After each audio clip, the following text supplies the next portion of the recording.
Okay, wish everybody a great morning. Today's a special day. It's Israel's birthday. In Israel, celebrating, we're all celebrating around the world, 74 years.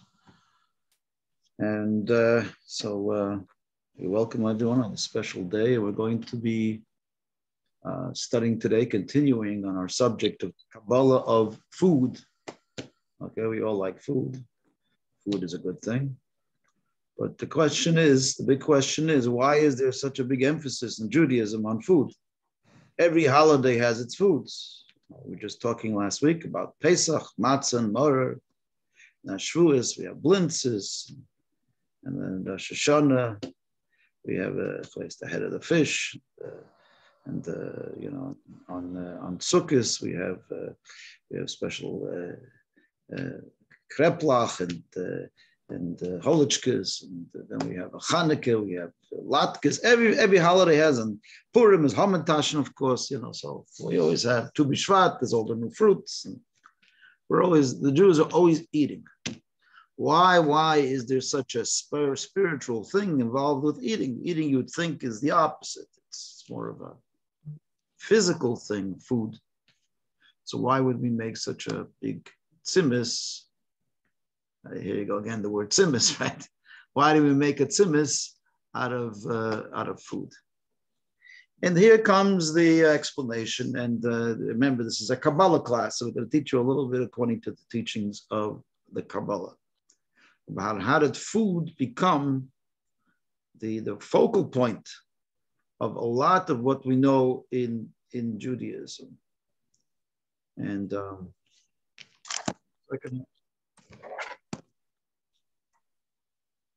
So I'm going to start off with the Kabbalah of Food. And this is a background. This is like an introductory class, really, even though last week we already spoke about Maror and the week before we spoke about Matzah. But this is an introductory idea to the idea of food. And that is the Kabbalistic doctrine. That everything that is lower in this world, that appears to be with less life, actually has greater spiritual potential. And that's why Hashem created the world, the physical world, so that we should extract and find those spiritual powers that exist not in the heavens, but in the earth and in earthliness. That's why it says that Hashem wanted to make a dwelling place in this physical world. And in Judaism, we accentuate it by always having foods and eating. Because what we're doing when we're eating is meant to be a spiritual experience, not a physical, even though we're enjoying it physically. But it's meant to be a spiritual experience of extracting the holiness and the sparks of holiness that exist in the food. So like I said, there are many, many categories of life in this world. There's spiritual life, there's physical life. So if we go through all the different kinds, all the different classifications of this world, we'll find that the highest spiritual being in this world probably is the human species, human being, and the lowest being the inanimate. So before even Kabbalah was a big thing, they were all the Jewish philosophers. They spoke a lot about, they divided the entire world into 4 categories. The lowest category of life was the category of the inanimate, like rocks and things which sand, no life at all, lifeless, doesn't move. They don't move. They just stay in one place their entire existence, and they keep on existing forever. So there is a sort of an interesting feature that they last probably the longest, but they have the least amount of life. And then we have, that's the lowest kingdom, is the kingdom of the inanimate. And one above that is, if we divide everything in the world, is the kingdom of vegetation. Vegetation includes plants, trees, anything which grows from the ground is in the kingdom of vegetation. So we have the lowest kingdom being the inanimate. Then you have the kingdom above it where there's a little bit more life. You don't see it every day. It's not visible, the life in the world of vegetation. It's like rocks that you don't see. You don't see any change on a daily basis. But there is life. We know there's life. How do we know there's life? Because you plant a little vegetable, a little garden patch in your backyard. You don't see it grow, but the next day you come and suddenly it's grown. So life in the world of the vegetable kingdom is not visible, but it's noticeable. It's apparent because we see that there is growth. So there is life in the vegetable kingdom. So that it's a little bit more than the inanimate. Inanimate is no life at all. You don't see any life at all. Then you have the kingdom above that is the kingdom of the vegetables and the fruits, the gardens. They grow, but you don't see it. And then you have, that's the second kingdom. You have a third kingdom in this world is the kingdom of the animal kingdom. So the animal kingdom, you see life right away because you see the animals move. They're able to, life is not just noticeable, but it's actually visible. You see life, movement and motion and everything in the animal kingdom, whether it's your dog or your cat or your cow or your chicken. They're all jumping all over the place, and there is life. They're not like vegetables and fruits. They're stuck in one place. An animal can move around, so it has much more life. Because if we could define life as that which is more unlimited and unbridled is life. So the animal kingdom has another notch higher degree of life than the vegetable. So far we have three kingdoms: the vegetable kingdom, the inanimate kingdom, the vegetable kingdom, and the animal kingdom. And then we move on to the highest kingdom, which is the human kingdom. So the humans is also like animals, that the life is noticeable because we're not limited to any space. But in addition to that, there is a higher form of life in the human species. And that is that not only are we not limited to any particular space, but we also have a form of freedom, true freedom. So, for instance, an animal has certain nature, and so they are limited by that nature, right? So, if a lion is hungry, it can't help itself but to eat the deer, or to eat an animal, right? To kill it. It has no ability to override its instincts. So the animal is still limited by its instincts. It can't make any rational decisions, right? So if an animal, for survival, it does what it has to do. Whereas a human being, God gave us free choice. So the form of life, our life form is the highest form. Not only that we're able to move around and we're mobile like the animals, but also that we have free choice. So it's the highest form of life. So for instance, if Putin wants to stop the war, even though his instinct says he wants to gobble up Ukraine, that's his instinct. His animalistic instinct is that. But God created the human with the ability to override and overcome those animalistic instincts, those instincts that we have, the human instincts, to want to destroy and be powerful and take over, even if it is wrong. Right? That's human free choice. So the highest form of life is in the human kingdom. So we have the going up from level to level. We have the inanimate vegetation, we have the animal kingdom and the human kingdom. And as we go higher and higher, we are getting closer to life, to the source of life, which is the godly life, which is Hashem. Hashem is the source of life. By Hashem, there's this total free choice. He is not limited by anything, as we say. That's the basic precept of a God. He is unlimited, and he can do what he wants as he pleases, and doesn't have any limitations. The human being obviously still has some limitations. We have a limited amount of years we live. We have limits in many, many different ways. but we are the most godlike in the sense that we are the most unlimited form of life on this planet. So we just went through all the 4 kingdoms.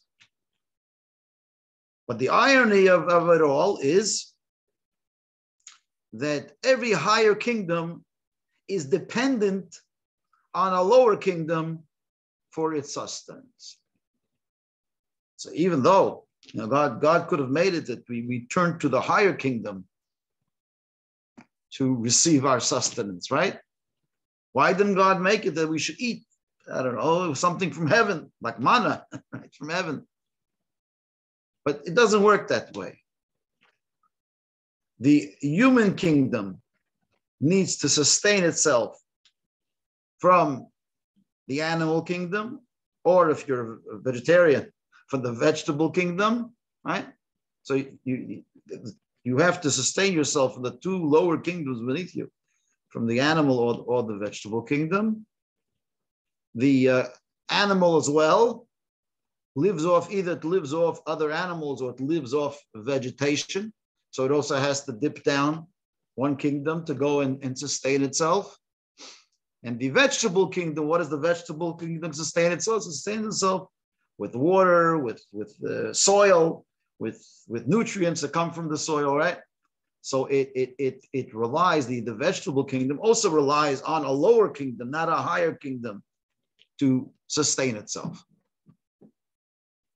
Unless you're there's a plant that gobbles up animals, whatever, I don't know what that plant is called. So that might be an exception to the rule. What's the name of that plant? Anybody know that? Plant that eats.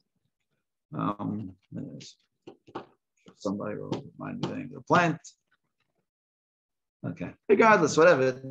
But generally, the normal way that it works is that a higher kingdom needs to sustain itself by a lower kingdom, and this is the question of food, of sustenance. The way God created the entire cosmos is that higher life forms need to rely on lower life forms for their sustenance. And this ties into the Kabbalistic doctrine, the reason why we are forced, so to speak, to deal and to connect and to live off a lower form of life is because the Kabbalistic doctrine that everything that is higher comes down lower. There's a very deep Kabbalistic doctrine that the highest levels of divinity, the highest levels of godliness embed themselves in the lowest forms of life. So the higher you are, the lower you fall. I mean, we know that in the negative, that the human being, because they're such a high species, if they go bad, if they goof up in life, they can really stink. They really go bad. So the higher you are, they say the higher you are, the lower they fall.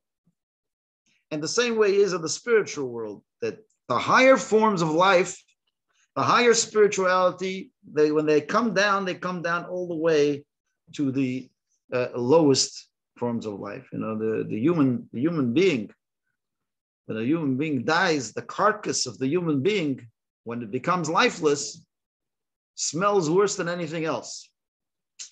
And that's also the same reason, because the body was the vessel for the highest forms of life. So therefore it has when it decomposes, it gives off a foul odor. But we find this in many ways. So what does it mean? It means that we are taught in the Kabbalah that before this world was created, there were other higher worlds that were created, but they didn't last. It's brought in Midrash and other places. If you look in the beginning of the Bible, beginning of the Torah, it says that when Hashem created the world was in a state of chaos, entropy, whatever you want to call it, chaotic state. It's called tohu vavohu. Tohu vavohu is like it was chaotic disorder. And the Kabbalah, it says actually that the Tohu is wasn't just a description of the state of the world, but actually there was a world before this world, which was the world of Tohu. Tohu was a world which was created before the world that we know today. As the world we know today is the world of correction, the world of tikkun. That's what the Kabbalah speaks about. But before the world of correction, tikkun, there was another world called Tohu that couldn't exist, couldn't survive. It was such a high form of life that it says the light was too great for the vessels, and the vessels shattered. And we could give a whole shiur on that, on what that means. It was great lights and small vessels. It's like a big theme in Kabbalah. It's the primordial worlds. And it falls under the classification of Tohu. Tohu means chaotic. It couldn't survive, it couldn't last. The light was too great and the vessels were too small, so it says the vessels shattered. And what happened to those vessels when they shattered? They created sparks of holiness. And it says those sparks started to fall. And as God recreated the world, those sparks kept on falling, and they were embedded in the lowliest things of this world. So those high sparks of the world of Tohu were embedded in the physical world. And the Kabbalah says that it's hinted in the word that it says right at the beginning of creation. It says the Spirit of God was hovering on the face of the deep. The word in Hebrew is merachefet. Merachefet is the Hebrew word. It's an unusual word. It's a word that says that the Spirit of God, Ruach Elokim, the Spirit of God, merachefet, was hovering. The Kabbalah says that the hovering is that high level of spirituality. Was the vessels which blew up, it fell down. And the word merachefet is made up of two words, rapach, which is 288, and the word mate, which means destruction. So the death. So the Kabbalah says that there are rapach nitzutzes. There are 288 sparks of holiness, and this is a real mystical concept. But these 288 sparks of holiness, they split into many more pieces, and then they embedded themselves in the physical world that we know it. And our job today, as part of the correction of the world of tikkun, is to find those sparks of holiness and to extract them and to bring them back to their original state. These sparks of holiness went down from level to level till it reached the lowest levels of this world, till the world of the inanimate, in fact. And those sparks are embedded in all the lower levels. So even though externally the lower levels in this world, they appear to be lifeless, but within them you find these sparks of holiness, which are of the highest order. So when a person, a Jew, eats something from the lower worlds, which is sustained from the lower worlds, he has the ability, by making a bracha on the food that they're eating, and they have in mind that with their food, they're going to do a mitzvah, they're going to do a good deed, with that strength that they're extracting from the food, then they have the ability to restore these sparks of holiness from the world of Tohu. I know today I'm giving you a real heavy idea over here that's like heavy concept. But I just want to give you a little bit more of the logic of this whole thing. That which is higher goes lower. And one way of understanding this Kabbalistic notion that there are sparks of holiness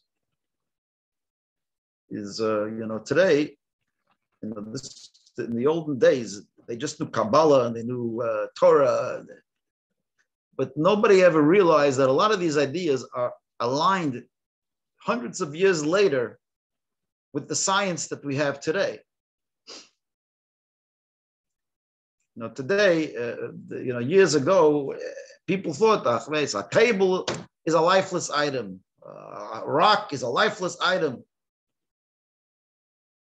And Kabbalah said no. Kabbalah said there are sparks of holiness in it. And the Alter Rebbe writes in Tanya that in everything in this world, even the inanimate world, has divine life in it. So whether it's the sparks of holiness or the divine life in it, people looked at it like, okay, life, where's the life? There's no life in a rock. And the Kabbalah and Hasidus, they always spoke about there being life inside the rock. There is life. There are these sparks of holiness. Or there is even the inanimate is being animated by God. Otherwise, it wouldn't exist. But today, in modern science, some of the deepest concepts were revealed, starting with Einstein, the atomic theory, about finding out, and before him even, that there are little particles inside every rock, inside every lifeless item. You think it's lifeless. No, there's atoms, and in the atoms there's electrons and protons and neutrons. Things going faster than the speed of light that you have no idea what's going on in a little pebble. There's a whole life force going on. So they knew this already years ago. In the Kabbalah, they knew already these concepts, that there is life going on beneath the surface. And today, there's entire areas of science that are dedicated to the quantum physics, where they study these minor, minuscule, microscopic, beyond microscopic particles that are within the inanimate world. And not only that, modern, the quantum physics today tell us that there is a consciousness inside these little quantum particles. They actually think. I mean, this is wild stuff. That the rock thinks. That there actually is a wisdom to the universe on that microscopic level, on that quantum level. And they were able to show how these quantum particles actually act differently under different circumstances. They act one way when they're seen and another way when they're not seen. So there is sort of a consciousness of the universe that exists within within the rocks. And obviously, it's all we understand it all comes from God. But it's something that like 100 years ago, if you would have said a rock has a soul, they would have said, "What are you nuts? A rock has a soul. A rock is a rock. Someone has a head like a rock. You'd say a cup, like a stein, like a rock. No life, nothing." But today, they understand that there's the deepest levels of secrets of the universe that exist on the quantum level, and the entire departments of science that deal with trying to figure out what's going on that level.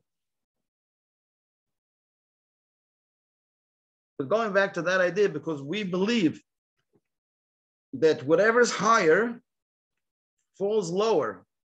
And there is this kind of a system. So when that's why Hashem made, and this is getting back to my original question, why did Hashem make it that way, that we should sustain ourselves from that which is lower? Because that which is lower is not really lower. It appears to be lower in terms of the visible life. But deep down beyond that, there are the sparks of holiness that are in the lower levels, and Hashem made it that we should sustain ourselves and live off those things which are lower, because there is a higher degree of godliness that's embedded in there. As we said, that's the spiritual world of Tohu, of chaos, the sparks from the vessels of chaos that came down into the lower worlds. But just to give you this idea a little bit more in a logical understanding about how the highest levels of godliness is actually lodged into the lowest levels of this world. And that's the place we need to go and elevate those physical things. And that's why Jews have such an emphasis on eating, because eating is about elevating the physical world. To give us a little better understanding, we'll understand it in the classroom, an example of a classroom.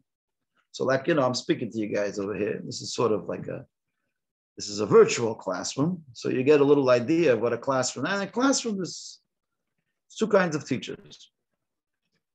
The one teacher that comes into the classroom, an absent-minded professor, comes into the class and gives a class like the one I'm giving right now. And everybody says, wow, it's great ideas, deep. And they walk out and they're blown away by this atomic bomb that the teacher, Einstein, comes into the class and he gives like a deep concept. Everybody, wow, a good teacher, he knows so much. And then you ask the student when they walk out, what did the teacher teach? I don't know, but it was deep stuff. It was powerful. He gave the whole theory of relativity. He spoke he went to the blackboard, he wrote all the X's and the Y's and times 2, times 10, whatever, to the 5th power. It was very, very deep. Well, what did you get out of it? Do you understand what he said? I can't give it over so deep. So that's one kind of teacher that has the ability of wowing the class, of teaching something which is you feel, you don't know, you don't understand it, but you realize there's something here that's beyond you. So this teacher is good at transmitting the infinite of the idea. And then you have another teacher walks into the classroom. There's a cool dude. He comes in. He says a few stories, a few this. Tells you, wow, this is incredible. And he explains one story, another story. And then afterwards, he said, all these stories I gave you, all these examples I gave you, this will explain now. You'll understand relativity and this and that, and all these deep ideas that the previous professor blew you away with. And you walk out, you say, wow, this is like so simple. It's so easy. It's so simple. He brought it down to our level. We get it. He told us a few stories. He gave it to us in a way that's palatable. In fact, it's so simple, we don't even know why we needed the teacher in the first place. It's elementary. What's the difference between the first teacher and the second teacher? The first teacher gave the infinite concept and the infinity of the knowledge, whereas the second teacher was able to bring that lofty idea and to infinitely bring it down all the way to the simplest student in the class was able to. So maybe the second teacher sounded a little bit elementary, but it's the genius of simplicity that he brought to the classroom. It's a different kind of a genius. It's not the genius of the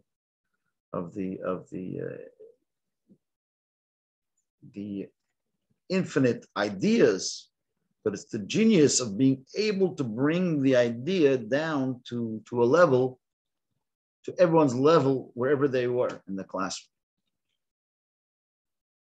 So which one is a greater genius? The genius of the intricate, or the genius of the simplicity? The genius of the infinite, or the genius of the finite? I mean, they're both great teachers, and they're both great people.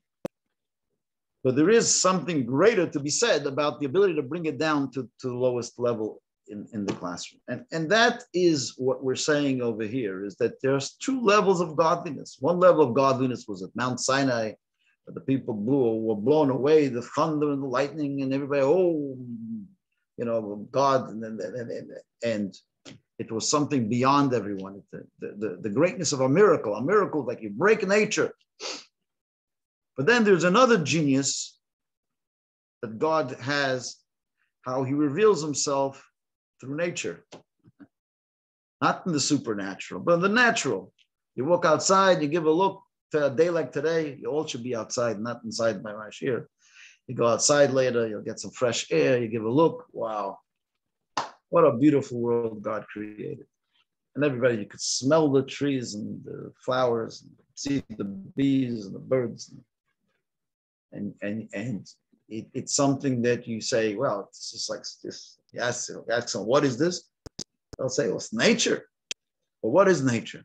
Nature is really the wonders of God. It's the wonders of God as it is brought down into the lowest of low, the lowest levels that you don't even see God anymore, that you say it's Mother Nature. And who's that mother, the Mother Nature? Who is she? It's obviously God, but it's concealed and it's brought down. So that's like the second teacher. The second teacher that comes and brings all that greatness into the simple. And if the same way we can say is that's the power of food. Food, it seems like it's just something simple that everybody, a little kid can eat food. Nothing major about it. But we know in the Kabbalah that it says that in the food is the sparks of holiness. And whenever we eat food, we make a bracha, if it's on a Shabbos or a Yom Tov, we drink a coffee, we eat a Danish, nice day, whatever it is. We make a bracha, we eat healthy foods, and what's happening then? We are being sustained by that which is lower than us, because we know that which is lower than us has embedded in it the highest of high. That's the genius of God, that he puts into the lowest things, he puts the deepest levels. So please God, I gave you a little bit of an idea, concept today of the Kabbalah of food. And anyone have any questions on these ideas? Anyone?